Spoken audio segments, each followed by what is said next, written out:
Tuloy ko lang tong pagbablog ko tungkol sa pag-follow up ko sa hiko ko. So, yung hiko ko kasi nasa 3 years na dito. So, from 2020 to 2022 na.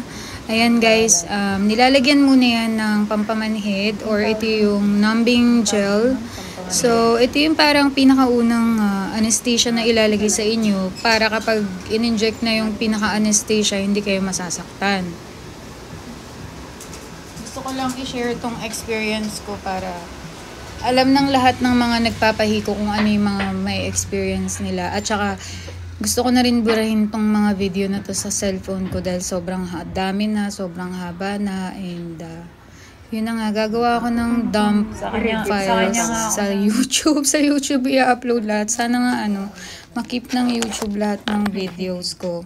So, ito na yung pag-i-insert ng thread. Sobrang haba nito guys. Panoorin nyo na lang.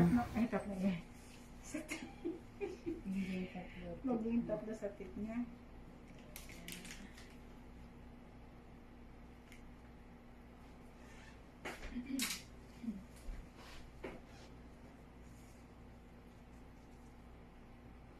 Sa tatlo daw tama na yun.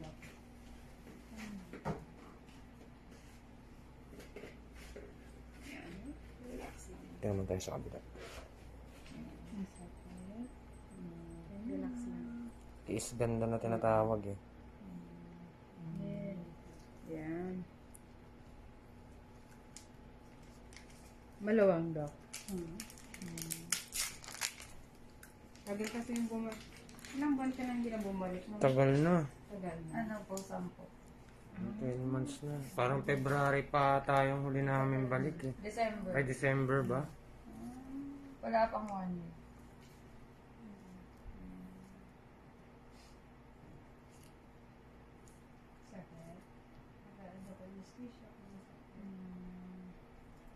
Kaya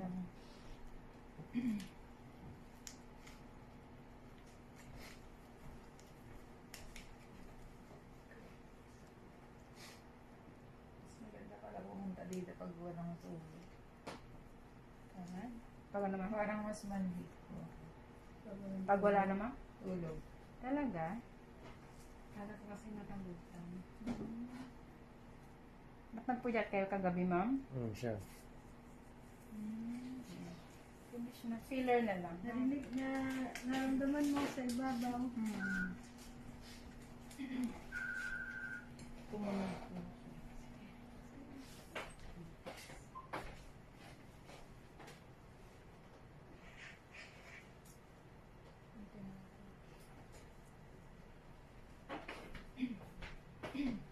Cheers.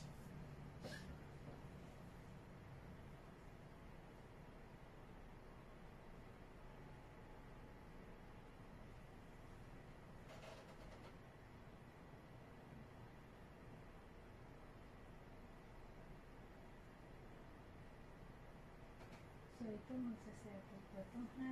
Opo. Bawal ka talaga mag-inom niya. May fillers pala eh.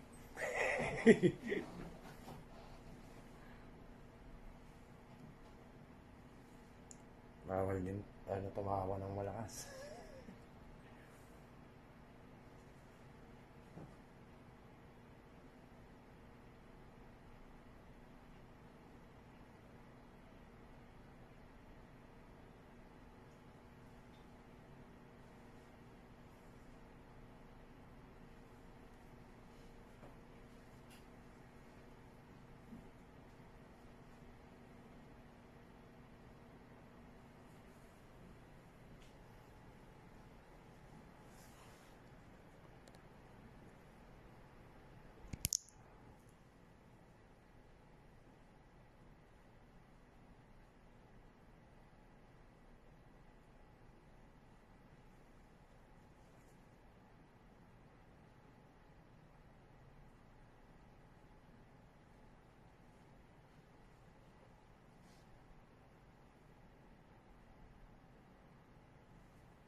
Pag ano ha, huwag kang matutulog ng pagkagalid ha. Sige magkagalid. Tatang natin.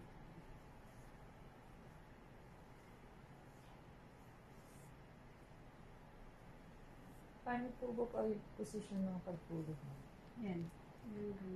Ay, yung ganito Tapos na. finally natapos na siya. Sinama ko na lang dito lahat ng photos ko, yung mga after, tapos yung pinaka-current. So yan yung pinaka-third time na nagpahiko ako from 2020.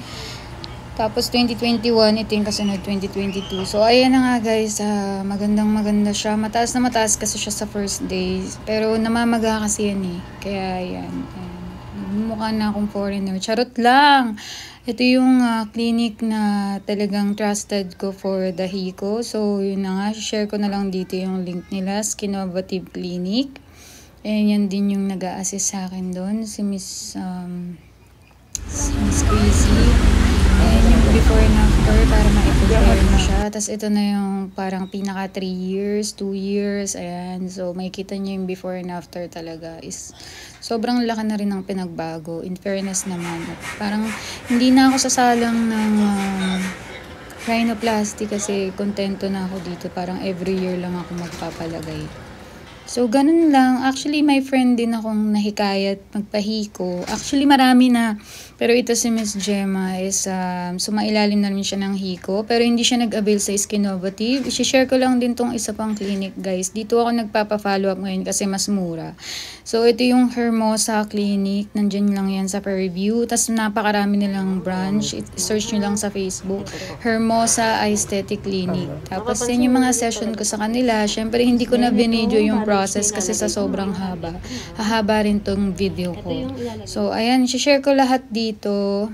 Ayan. Yung mga pictures ko nung nagpagawa ko doon. And then, yung video ng mga follow-up. So, halos same lang sila ng Skinovative. May fillers silang nilalagay at saka threads. Yun yung combination. Yun yung nagustuhan ko. Kaya bumabalik ako sa kanila. Tapos ito din mga results. So, makikita mo mga results. Sobrang ganda.